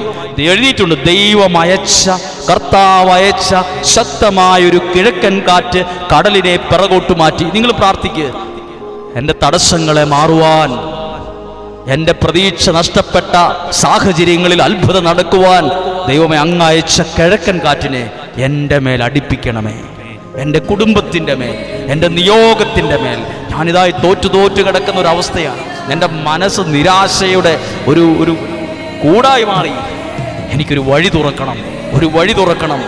ആരും പോയിട്ടില്ലാത്ത അത്ഭുത വഴിയിലൂടെ തടസ്സങ്ങളെ മാറ്റി ദൈവം നിങ്ങളെ കൊണ്ടുപോകും. ദൈവം അയക്കുന്ന കിഴക്കൻ കാറ്റിൻ്റെ പ്രത്യേകതയാണ് ഇത്. നാശനഷ്ടങ്ങൾ ഉണ്ടാക്കുന്ന കാറ്റല്ല, കാറ്റടിച്ചു. ഹല്ലേലൂയ. പ്രാർത്ഥിക്കുക, ദൈവമേ എൻ്റെ മേൽ ഈ കാറ്റിനെ അയക്കണമേ. അടുത്തൊരു വാക്യത്തിലേക്ക് വരുമ്പോൾ എസെക്കിയേൽ പ്രവാചകന്റെ പുസ്തകം 37-ാം അധ്യായത്തിൽ എഴുതിയിട്ടുള്ളതിന്റെ ആദ്യ ഭാഗത്ത് അസ്ഥിക്കുഴികളാണ്. അസ്ഥിക്കുഴി. എസെക്കിയേൽ പ്രവാചകൻ അവിടെ എഴുതിയിട്ടുള്ള ഒരു വാക്ക് ഇങ്ങനെയൊന്ന് വായിക്കാമോ? അതായത് എസെക്കിയേൽ പ്രവാചകന്റെ പുസ്തകം 37-ാമത്തെ അധ്യായം, അതാണ് എഴുതിയിട്ടുള്ളത്. 9-ാമത്തെ വാക്യം. മനുഷ്യപുത്ര, ജീവശ്വാസത്തോട് നീ പ്രവചിക്കുക. മനുഷ്യപുത്ര, ജീവശ്വാസത്തോട് പറയുക, ദൈവമായ കർത്താവ് പറയുന്നു, അരുൾ ചെയ്യുന്നു, ജീവശ്വാസമേ, നീ 4 വായുക്കളിൽ ഒരു വായുക്കളിൽ നിന്ന് പോലെ 4 വായുക്കളിൽ നിന്ന്, ഈ 4 വായുക്കളിൽ നിന്ന് വന്ന് ഈ നിഹിതന്മാരുടെ മേൽ വീശുക. ഒരു കാറ്റടിപ്പിക്കുകയാണ് കേട്ടോ. ഇതേത് സ്ഥലം നിങ്ങൾ നോക്കണം. എസെക്കിയേൽ പ്രവാചകന്റെ പുസ്തകം 37-ാം അധ്യായം. മരിച്ച് മണ്ണായിപ്പോയ മനുഷ്യരുടെ അസ്ഥികൾ കൂട്ടിയിട്ടിരിക്കുന്ന, തലയോട്ടിയും കൈയുടെ എല്ലും നട്ടലിന്റെ എല്ലും ചീഞ്ഞു പോകത്തില്ലാത്ത കട്ടിയായ എല്ലുകളും മാത്രം കൂട്ടിയിരിക്കുന്ന അസ്ഥികൾ നിറഞ്ഞ താഴ്വരയിലേക്ക് ഇതാ ദൈവം പറയുകയാണ്, 4 വായ്ക്കളിൽ നിന്ന് വന്ന് വീശുക. എന്നിട്ട് എന്താ അവിടുത്തെ ദുർഗന്ധം പോട്ടെ എന്നാണ് എഴുതിയിട്ടുള്ളത്. അടുത്ത വാക്യം എഴുതിയിട്ടുണ്ട്, അവർക്ക് ജീവനുണ്ടാകട്ടെ. അപ്പോൾ ജീവനുണ്ടാക്കുന്ന ഒരു കാറ്റുണ്ട്. ജീവനില്ലാത്തിടത്ത്, എല്ലാം തകർന്ന ഇടത്ത്, 4 വഴിക്കായി പോയിടത്ത്, ശൂന്യമായി പോയ ഇടത്ത്, പ്രതീക്ഷിക്കാൻ ഒരു മൊട്ടോളം, ഒരു സൂചിമുനയോളം പോലും ഇല്ലാത്ത ഒരിടത്ത് ദൈവം അയച്ച ഒരു കാറ്റ് വന്നിട്ട് എന്താ പറഞ്ഞേ? ജീവനുണ്ടാകട്ടെ. ജീവനുണ്ടാക്കുന്ന നിങ്ങളുടെ കുടുംബത്തിൽ എവിടെയാണ് ജീവൻ നഷ്ടപ്പെട്ടത്? ജീവൻ നഷ്ടപ്പെട്ട ഒരുപാട് കാര്യമുണ്ട്. ജീവൻ നഷ്ടപ്പെട്ട സാമ്പത്തികമുണ്ട്, ജീവൻ നഷ്ടപ്പെട്ട കുടുംബജീവിതമുണ്ട്, ജീവൻ നഷ്ടപ്പെട്ട സാഹചര്യങ്ങളുണ്ട്, ജീവൻ നഷ്ടപ്പെട്ട പ്രാർത്ഥനാ നിയോഗങ്ങളുണ്ട്, ജീവൻ നഷ്ടപ്പെട്ട ആത്മീയ ജീവിതമുണ്ട്, ജീവൻ നഷ്ടപ്പെട്ട പ്രാർത്ഥനാ ജീവിതമുണ്ട്. ദൈവം അയച്ച് ദൈവം പറഞ്ഞില്ലേ, ഒരു കാറ്റടിക്കട്ടെ, എന്നിട്ട് ജീവനുണ്ടാകട്ടെ. എന്നിട്ട് ജീവൻ ഉണ്ടായോ?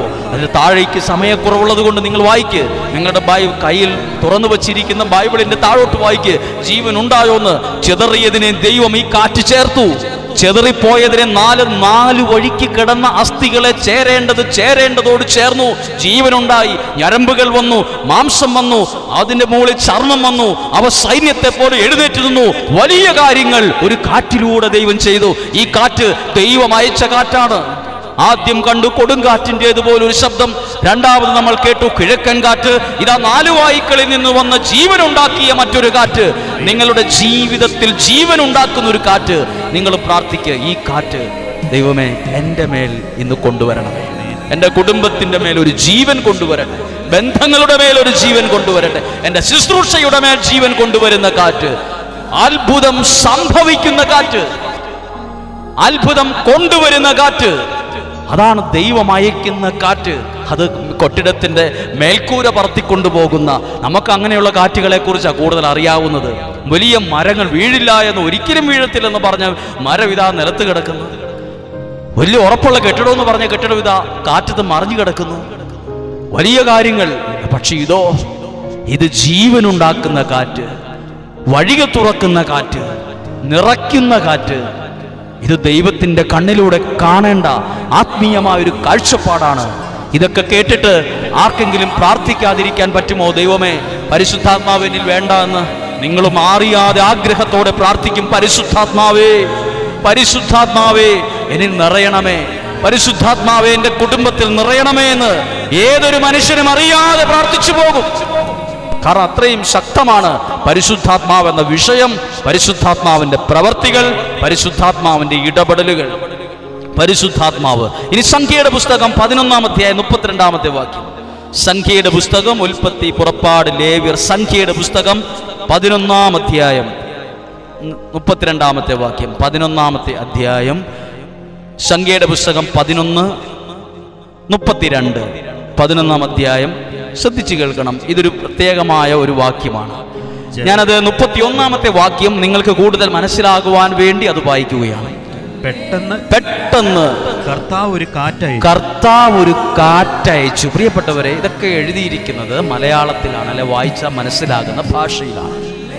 ഈ കാറ്റുകൾക്കെല്ലാം ദൈവം എഴുതിയിരിക്കും കർത്താവ് ഒരു കാറ്റയച്ചു. ദൈവമയച്ച കാറ്റ്. ഞങ്ങൾ പ്രാർത്ഥിച്ചു കൊണ്ടിരിക്കുമ്പോൾ കൊടുങ്കാറ്റിൻ്റേതുപോലൊരു ശബ്ദം. ഇതെല്ലാം കാറ്റുമായി, ഇതെല്ലാം പരിശുദ്ധാത്മാവിനെ സൂചിപ്പിക്കുക. ദൈവം അയച്ച കാറ്റ്. ദൈവം കർത്താവ് ഒരു കാറ്റയച്ചു. നിങ്ങൾ പ്രാർത്ഥിക്കുക, ദൈവമേ ഈ കാറ്റ് എൻ്റെ കുടുംബത്തിൻ്റെ മേൽ അയക്കണമേ, എൻ്റെ ഈ നിയോഗത്തിൻ്റെ മേൽ ഈ കാറ്റ് അയക്കണമേ. കാറ്റയച്ചു. ആ കാറ്റ് ശ്രദ്ധിച്ചു. ആ കാറ്റ് കടലിൽ നിന്ന് കാടപ്പക്ഷികളെ കൊണ്ടുവന്നു. അവിടെ ഇല്ലായിരുന്നു. കാറ്റാണ്. നമ്മൾക്ക് പറഞ്ഞില്ലേ, ചിലര് അവിടുന്ന് ബാംഗ്ലൂരിൽ നിന്ന് വന്നപ്പോൾ കൊണ്ടുവന്നു. ഞങ്ങൾ വിദേശത്തായിരുന്നു, ഞങ്ങൾ അവിടുന്ന് വന്നപ്പോൾ കൊണ്ടുവന്നതാണ്. നമ്മൾ മനുഷ്യരുടെ കൈകളിൽ ഇങ്ങനെ അവിടെ യാത്ര ചെയ്ത് കൊണ്ടുവന്ന കാര്യങ്ങൾ കണ്ടിട്ടുണ്ട്, കേട്ടിട്ടുണ്ട്. നോക്കൂ, എഴുതിയിരിക്കുന്നത് കാറ്റ് കടലിൽ നിന്ന് അവർക്കാവശ്യമായ, ഭക്ഷിക്കാൻ ആവശ്യമായ കാടപ്പക്ഷികളെ കൊണ്ടുവന്നു. അപ്പം ദൈവം അയക്കുന്ന കാറ്റിൻ്റെ പ്രത്യേകത, അത് ഇല്ലാത്തതിനെ, എന്നാൽ നമുക്ക് ആവശ്യമുള്ളതിനെ ഇപ്പോൾ നമ്മുടെ കയ്യിൽ ഇല്ല, അതിനോട് നമുക്ക് ആശങ്കയുണ്ട്. പക്ഷെ ദൈവം അയക്കുന്ന കാറ്റ് അതുള്ളിടത്തുനിന്ന് അത് നമ്മുടെ അടുത്ത് കൊണ്ടുവരും. നമ്മുടെ ഇപ്പൊ നമുക്ക് ഇല്ലാത്ത ഒരു കാര്യം എന്തുവാകട്ടെ ഇല്ലാത്തത്, നമുക്കാകെ ഇതില്ലാത്തത് കൊണ്ട് വല്ലാതെ വിഷമമാണ്. ചിലപ്പോൾ വീടായിരിക്കും, ചിലപ്പോൾ ജോലിയായിരിക്കും, ചിലപ്പോൾ സാമ്പത്തിക മേഖലയായിരിക്കും, ചിലപ്പോൾ ആരോഗ്യമായിരിക്കും, ചിലപ്പോൾ സന്തോഷ സമാധാനമായിരിക്കും ഇപ്പം ഇല്ലാത്തത്. ഈ കാറ്റ് നശിപ്പിക്കുന്ന കാറ്റല്ല, ഇത് ഉള്ളിടത്തു നിന്ന് നിന്റെ അടുത്തേക്ക് ചില നന്മകളെ, അനുഗ്രഹങ്ങളെ, അഭിഷേകത്തെ, സൗഖ്യത്തെ കൊണ്ടുവരുന്ന ഒരു കാറ്റാണ്. എവിടെയേലുമല്ല, നിന്റെ കൺമുമ്പിൽ കൊണ്ടുവരുന്ന, കയ്യെത്തുന്ന ദൂരത്ത് കൊണ്ടുവരുന്ന കാറ്റ്. അടുത്ത വാക്യം വായിക്കാം. കൊണ്ടുവന്നു. ഒരു ദിവസത്തെ യാത്രയുടെ ദൂരം വ്യാസാർദ്ധത്തിൽ കൂടാരത്തിന് ചുറ്റും. അപ്പോൾ എവിടെയാ ഈ കാറ്റ് ഈ കാടപ്പക്ഷികളെ കൊണ്ടുവന്നെന്നറിയാമോ? എവിടെയെങ്കിലും കാറ്റ് വരുമ്പോൾ നമുക്ക് കാണാം ഇലകൾ ഇങ്ങനെ ചെതറി റോഡിലും ഒക്കെ ഇങ്ങനെ മുറ്റത്തെല്ലാം ഇങ്ങനെ കിടക്കും. എവിടെയെങ്കിലും ഒക്കെ എല്ലായിടത്തും ഇവിടെ എല്ലാം കാറ്റടിച്ചു എന്ന് നമ്മൾ പറയും ഈ ഇലകളെല്ലാം കാണുമ്പോൾ. പക്ഷെ ഈ കാറ്റടിച്ചിട്ട് കാടപ്പക്ഷികളെ ഇങ്ങനെ ഇലകൾ പരത്തി കിടക്കുന്നത് പോലെ റോഡിലും ഒക്കെ കിടക്കുമല്ല. അവർക്കാവശ്യമായ സ്ഥലത്തിൻ്റെ ചുറ്റും, കൂടാരത്തിന് ചുറ്റും 2 മുഴം കനത്തിൽ മൂടി കടക്കത്തക്ക വിധം അത് വന്നു വീണു. എവിടെയാ വന്നു വീണു? ചതറിക്കടന്നു എന്നല്ല, അത് അതിൻ്റെ ചുറ്റും, നമ്മുടെ ജീവിതത്തിന് ചുറ്റും അനുഗ്രഹങ്ങളെ കൊണ്ടുവരാൻ കഴിവുള്ള കാറ്റാണ് ദൈവം അയക്കുന്ന കാറ്റ്. അതാണ് പരിശുദ്ധാത്മാവ്. പരിശുദ്ധാത്മാവ് നമ്മളിൽ അനുഗ്രഹങ്ങളെ കൊണ്ടുവരുന്ന ശക്തിയാണ്. ആ കാറ്റ് കൊണ്ടുവന്നു. 32-ാമത്തെ വാക്യം. ജനം അന്നും പകലും രാത്രിയും പിറ്റേന്നും കാടപ്പക്ഷികളെ ശേഖരിച്ചു. എവിടെ നിന്നാണെന്ന് അവര് ദൈവം അയച്ച കാറ്റിലൂടെയാണ് ആ നന്മകൾ അവരുടെ ജീവിതത്തിൽ വന്നത്. കാടപ്പക്ഷിയല്ല ഇന്ന് നമുക്ക് ആവശ്യം. കാടപ്പക്ഷിയുടെ സ്ഥാനത്ത് നന്മകളാണ്, അനുഗ്രഹമാണ്, സന്തോഷമാണ്, സൗഖ്യമാണ്, വിടുതലാണ്, പ്രാർത്ഥനയ്ക്ക് ഉത്തരമാണ്, ദൈവത്തോടുള്ള ബന്ധത്തിന്റെ ആഴമാണ് വർദ്ധിക്കേണ്ടത്. പ്രിയപ്പെട്ടവർ, ആദ്യം ഞാൻ പറഞ്ഞൊരു പദപ്രയോഗം പറയട്ടെ. നിങ്ങൾ അനുഗ്രഹിക്കപ്പെട്ട നിലയിൽ കാണാൻ ദൈവം ആഗ്രഹിക്കുന്നു. അത് തിരിച്ചു കൊടുക്കാൻ, യാഥാർത്ഥ്യമാക്കി തിരിച്ചു കൊടുക്കാൻ നിങ്ങൾക്ക് സാധ്യമാണോ? നിങ്ങൾ അനുഗ്രഹിക്കപ്പെട്ട നിലയിൽ നിങ്ങളുടെ കുഞ്ഞുങ്ങൾ നല്ല രീതിയിൽ വളർന്നു വരാൻ ദൈവം സ്വർഗത്തിൽ നിന്ന് ആഗ്രഹിക്കുമ്പോൾ അതേ രീതിയിൽ അത് യാഥാർത്ഥ്യമാക്കി തിരിച്ചു കൊടുക്കാൻ നിങ്ങൾക്ക് സാധ്യമാണോ? അതിന് കഴിയണമെങ്കിൽ ലോകം അതിന് അവസരം തരില്ല. ലോകം തകർക്കാനാണ് നോക്കുന്നത്. ലോകയിൽ നമ്മളെ പലരുടെയും ഭാവി ഇല്ലാതാക്കാനാണ് ശ്രമിക്കുന്നത്. എന്നാൽ ദൈവം അയക്കുന്ന കാറ്റോ അത് നമ്മളെ നിറയ്ക്കും, നമ്മളെ വളർത്തും, നമുക്കാവശ്യമായത് കൊണ്ടുവരുന്ന കാറ്റാണ് ദൈവം അയക്കുന്ന കാറ്റ്. അത് നമ്മെ ശക്തീകരിക്കുന്ന കാറ്റാണ്, അത് നമ്മളെ വിടുവിക്കുന്ന കാറ്റാണ്, അത് നമ്മളെ രക്ഷിക്കുന്ന കാറ്റ്, ദൈവം അയക്കുന്ന കാറ്റ്. പ്രിയപ്പെട്ടവർ, ഈ വചനങ്ങൾ ശ്രദ്ധിച്ചാൽ നിങ്ങൾക്ക് ഈ കാര്യങ്ങൾ കൂടുതൽ വ്യക്തമായി ഇത് മനസ്സിലാകും. ഇതുകൊണ്ട് ഈ ഒരു പരിശുദ്ധാത്മാവ് നമ്മളിൽ ഉണ്ടാകണമെന്ന് ദൈവം ആഗ്രഹിക്കുന്നുണ്ട്. നിങ്ങളുടെ കുടുംബത്തിലും ജീവനുണ്ടാകുന്ന ഈ ആത്മാവ്, ഒരുപാട് കാര്യങ്ങളുണ്ട് ഇതിനെക്കുറിച്ച് പറയാൻ. എസെക്കിയേൽ പ്രവാചകന്റെ പുസ്തകം അവസാന അധ്യായത്തിൽ ഒരു നീരുറവയെക്കുറിച്ച് പറഞ്ഞിട്ടുണ്ട്. ദേവാലയത്തിൻ്റെ ആ ഭാഗത്തു നിന്ന് പുറപ്പെടുന്ന ഒരു ജീവജലം, അത് മുട്ടോളം അരയോളം പിന്നെ നീന്തിയിട്ടല്ലാതെ കടപ്പാൻ വയ്യാത്ത വിധം അത്രയും ആഴമുള്ള അവിടെ മത്സ്യങ്ങൾ ധാരാളം ഉണ്ടായിരുന്നു എന്നതാണ് ദൈവത്തിൻ്റെ ആത്മാവിൻ്റെ ഒഴുക്കിനെ കുറിച്ച് പറഞ്ഞിട്ടുണ്ട്. ആ ഒഴുകിയ സ്ഥലത്തെല്ലാം ജീവനുണ്ടായിരുന്നു എന്ന് എഴുതിയിട്ടുണ്ട്. ജീവനുണ്ടാകുന്നതാണ് ദൈവം അയക്കുന്ന ആത്മാവ്. ജീവനുണ്ടാകും, ജീവിതം തരുന്ന ജീവനുണ്ടാകും. പരിശുദ്ധാത്മാവ് സഹായിക്കും. പക്ഷെ ഒരു പ്രത്യേകതയുണ്ട്. മിക്കവാറും ഈ ആത്മീയ കാര്യത്തിലാണ് നമ്മുടെ ജീവിതത്തെ ഈ ആത്മാവിൻ്റെ പേരിലായിരിക്കും പലർക്കും നമ്മളോട് ഇഷ്ടമില്ലാതാകുന്നത്. ഈ ആത്മാവിൻ്റെ നിറവിൻ്റെ പേരിലായിരിക്കും പലരും നമ്മളോട് ശത്രുതയിലാകുന്നത്, പലരും നമ്മളോട് ദേഷ്യത്തിലാകുന്നത്, പലരും നമ്മളോട് പിണങ്ങുന്നത്, പലരും നമ്മുടെ മേൽ മണ്ണ് വാരിയിടുന്നത് ഈ ആത്മാവിൻ്റെ പേരിലായിരിക്കും. കാരണം അസൂയാലുക്കൾക്കൊരു പ്രത്യേകതയുണ്ട്. അവൻ ഈ ആത്മാവിൽ നിന്ന് വളരുന്നത് അവൻ ഇഷ്ടമില്ലാത്തതുകൊണ്ട് ഇത് മൂടാൻ നോക്കും, അവനിൽ നിന്ന് നശിപ്പിക്കാൻ നോക്കും. അതിനൊരു ഉദാഹരണമുണ്ട്. ഉൽപ്പത്തി പുസ്തകം 26 അധ്യായത്തിൽ ഇസ്ഹാക്കിനെ കുറിച്ചും എഴുതിയിട്ടുള്ളൊരു ഭാഗമാണ്. അവിടെ ഇസ്ഹാക്ക് അങ്ങ് വളർന്ന്, ഇസ്ഹാക്ക് അങ്ങ് വർദ്ധിച്ച്, ഇസ്ഹാക്ക് സമ്പന്നനായി മാറി. അത് എഴുതിയിരിക്കുന്ന വാക്ക് 26 അധ്യായം 13 വാക്യം. ഉൽപ്പത്തി 26:13. അവൻ അഭിവൃദ്ധിപ്പെട്ടുകൊണ്ടേയിരുന്നു, ക്രമേണ അവൻ വലിയ സമ്പന്നനായി മാറി. അവന് ധാരാളം ആടുമാടുകൾ, ജോലിക്കാർ, പരിചാരകർ എല്ലാം ഉണ്ടായിരുന്നു. 15 വാക്യം നോക്കൂ. ഇവർ ഇത്രയും അനുഗ്രഹിക്കപ്പെട്ടതിന്റെ അസൂയ മൂത്ത് അവരെന്നാ ചെയ്തെന്ന് എഴുതിയിട്ടുണ്ട്. അവന്റെ പിതാവായ അബ്രാഹത്തിന്റെ വേലക്കാർ കുഴിച്ച കിണറ്റിൽ എന്താ ഉള്ളത്? കിണറ്റിൽ സ്വർണവും വെള്ളയൊന്നുമല്ല, കിണറ്റിലുള്ളത് വെള്ളമാണ്. ഒരാളുടെ കിണർ വന്ന് മൂടിയാൽ അയാളുടെ വളർച്ച ഇല്ലാതാകുമോ? അതാണ് ഇവിടെ ഒരു കാര്യം ചിന്തിക്കാനുണ്ട്. ഈ ശത്രുക്കൾ മനസ്സിലാക്കുവാണ്, ഈ കിണറ്റിൽ നിന്ന് വെള്ളം കോരിയിട്ടാണ്, ഈ വെള്ളം കുടിച്ചാണ് ഇവൻ വളർന്ന് ഇത്രയും വലിയ ആളായത്. ആ കിണറങ്ങ് മൂടിയാൽ, അതായത് നമ്മുടെ ജീവിതത്തിൽ നമ്മളൊരാൾ വളരുമ്പോൾ ചില ശത്രുക്കൾ മനസ്സിലാക്കും, ഇവൻ ഈ വെള്ളം കുടിച്ചിട്ടാണ്, ഇവൻ ഇങ്ങനെയൊക്കെ ചെയ്തിട്ടാണ്, ഇവൻ ഈ ആത്മാവിൽ നിറഞ്ഞിട്ടാണ് ഇവൻ ഇങ്ങനെ വളരുന്നത്, ഇങ്ങനെ സമ്പന്നനാകുന്നത്, അറിയപ്പെടുന്നത്. അപ്പൊ ആദ്യം വന്ന് അവനെ ഉപദ്രവിക്കുമല്ല, ആ കിണറങ്ങ് മൂടും. നമ്മുടെ ഉള്ളിലെല്ലാം ഉണ്ട് ഇതുപോലെ. അതാണ് യെശയ്യാ പ്രവാചകൻ, രക്ഷയുടെ കിണറ്റിൽ നിന്ന് ഞാൻ കോരിയെടുക്കും. ആദ്യം കേട്ട വാചന യെശയ്യാ പ്രവാചകന്റെ പുസ്തകത്തിൽ എഴുതിയിട്ടുള്ളൊരു വാക്കാണ്. യെശയ്യാ പ്രവാചകന്റെ പുസ്തകത്തിൽ 12 അധ്യായം 3 വാക്യം, രക്ഷയുടെ കിണറ്റിൽ നിന്ന് ഞാൻ സന്തോഷത്തോടെ ജലം കോരിയെടുക്കും. ഈ രക്ഷയുടെ കിണറ്റിൽ നിന്ന് കോരുന്നത് ഇഷ്ടപ്പെടാത്തതുകൊണ്ട് കിണർ വന്ന് മൂടി. പ്രിയപ്പെട്ടവരെ, നിങ്ങളിലും നിങ്ങളുടെ കുടുംബത്തിലും നിങ്ങളുടെ തലമുറകളിലും ഇതുപോലെ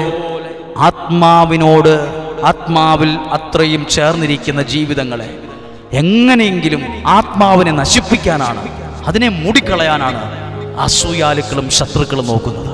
നിങ്ങളെ എന്തൊടിയല, നിങ്ങൾ എവിടുന്നാണ് കോരുന്നത്? നമ്മൾ കോരുന്ന സ്ഥലം, നമ്മൾ ഒരുമിച്ച് പ്രാർത്ഥിക്കുന്ന സ്ഥലം രക്ഷയുടെ കിണറ്റിൽ നിന്ന് അനുഗ്രഹം സന്തോഷത്തോടെ കോരിയെടുക്കുന്ന സ്ഥലമാണിത്. ഇതെങ്ങനെ ഇല്ലാതാക്കാം? ഇതെങ്ങനെ നശിപ്പിച്ച് കളയാം? അത് ആദ്യം മണ്ണിട്ട് മൂടുവാണ്. അയാളെ ഒന്നും ചെയ്തിട്ടില്ല. ഒരു കിണറല്ലേ മൂടിയുള്ളൂ, വേറെ കിണർ കുത്താൻ പാടില്ലേ എന്നൊക്കെ നമ്മൾ ചിന്തിക്കും. പക്ഷെ എഴുതിയിട്ടുള്ള ഒരു കാര്യമുണ്ട്, ആ കിണർ മൂടി. അങ്ങനെ ഒരുപാട് കിണറുകൾ ഇവർ മൂടി. അടുത്ത വാക്യം എഴുതിയിട്ടുള്ളൊരു വാക്യമുണ്ട്, 22-ാമത്തെ വാക്യം. അവിടെ നിന്നു മാറി അകലെ അവൻ വേറൊരു കിണർ കുഴിച്ചു, അതിൻ്റെ പേരിൽ വഴക്കുണ്ടായില്ല. നമുക്കൊരു കിണറിൻ്റെ പേരിൽ ഭയങ്കര വഴക്ക്. അവൻ സമ്പന്നനായി, ആടുമാടുകളും പരിചാരകരും ഉണ്ടായി. കിണറെന്താ അവിടെ വലിയ തെറ്റ് ചെയ്തത്? കിണറെന്തിനാ മൂടുന്നത്? കിണറിൻ്റെ പേരിൽ എന്തിനാ വഴക്ക്? വെള്ളം കുടിക്കുന്ന കാര്യവുമായി ബന്ധപ്പെട്ടല്ലേ സാധാരണ കിണറിൽ വഴക്കുണ്ടാവും. ഒരാൾ സമ്പന്നനായതിൻ്റെ പേരിൽ. ഇത് ഈ കിണർ പ്രത്യേകതയുണ്ട്. നമ്മുടെ ജീവിതത്തെ രക്ഷ കോരിയെടുക്കുന്ന കിണറാണ്. രക്ഷയുടെ ജലം കോരിയെടുക്കുന്ന കിണറാണ്. ഇത് നമ്മളിലുള്ള പരിശുദ്ധാത്മാവാണിത്.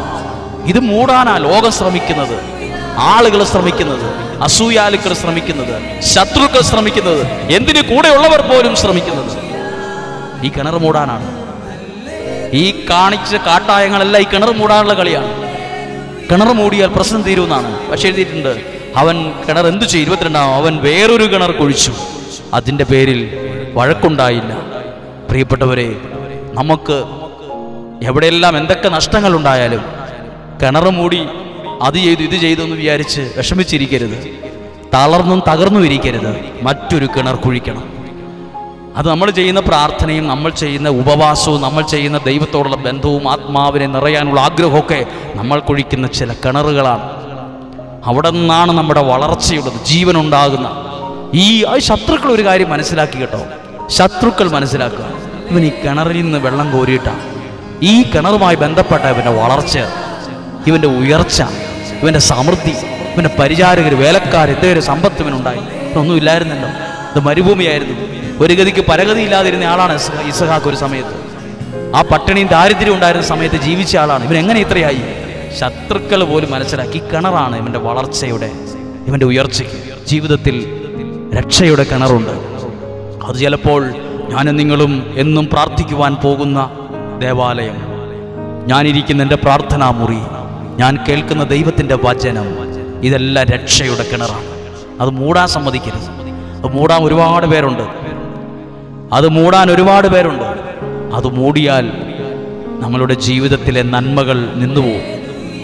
അതിനെ ചുറ്റിപ്പറ്റിയാണ് നമ്മുടെ വളർച്ചയും ഉയർച്ചയെല്ലാം ഇരിക്കുന്നത്. രക്ഷയുടെ കിണർ, അതാണ് യെശയ്യാ പ്രവാചകൻ പറഞ്ഞത്.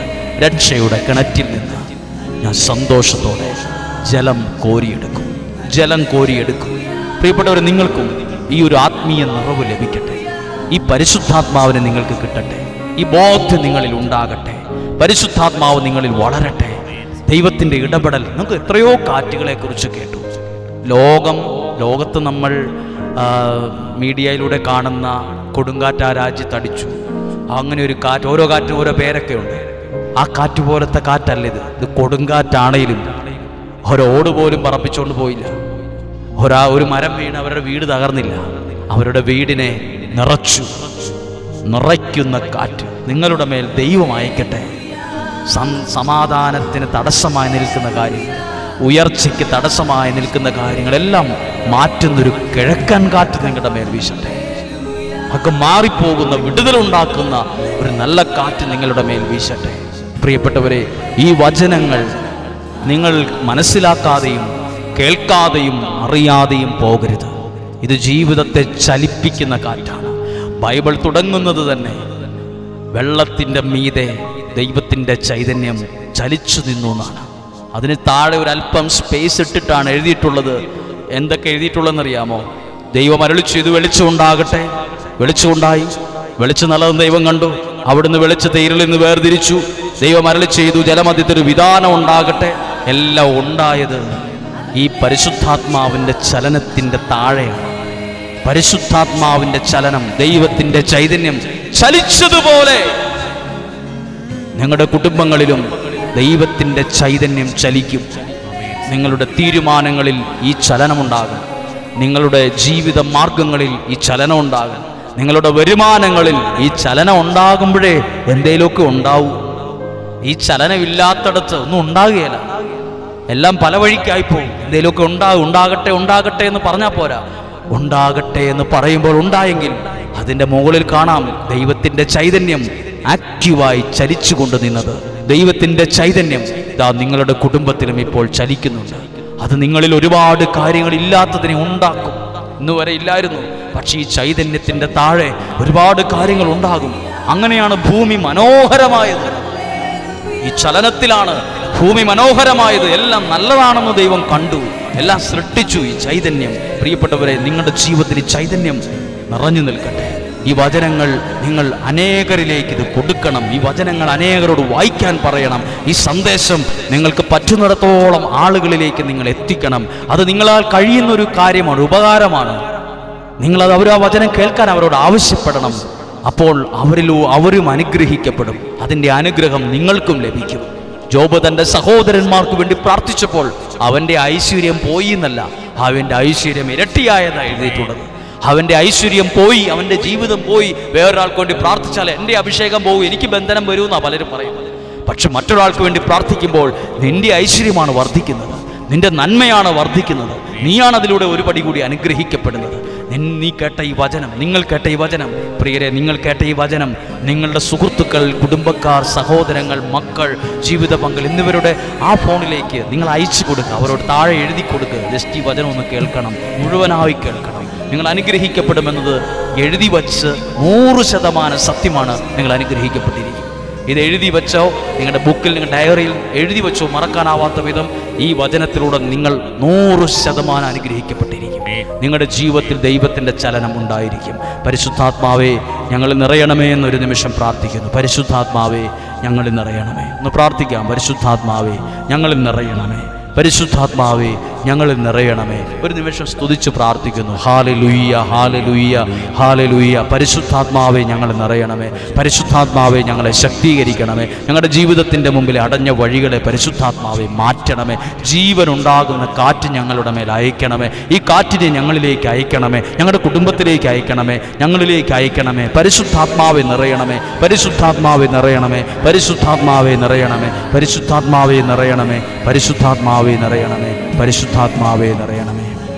അവിടുന്ന് തൻ്റെ സമാധാനം നൽകി, അഭിഷേകത്തെ നൽകി, ആത്മാവിനെ നൽകി, വിടുതലുകളെ നൽകി, സൗഖ്യത്തെ നൽകി. നിങ്ങളെയും നിങ്ങളുടെ കുടുംബത്തെയും ഈ വചനത്തിലൂടെ സമൃദ്ധമായി അനുഗ്രഹിക്കട്ടെ എന്ന് പ്രാർത്ഥിക്കുന്നു.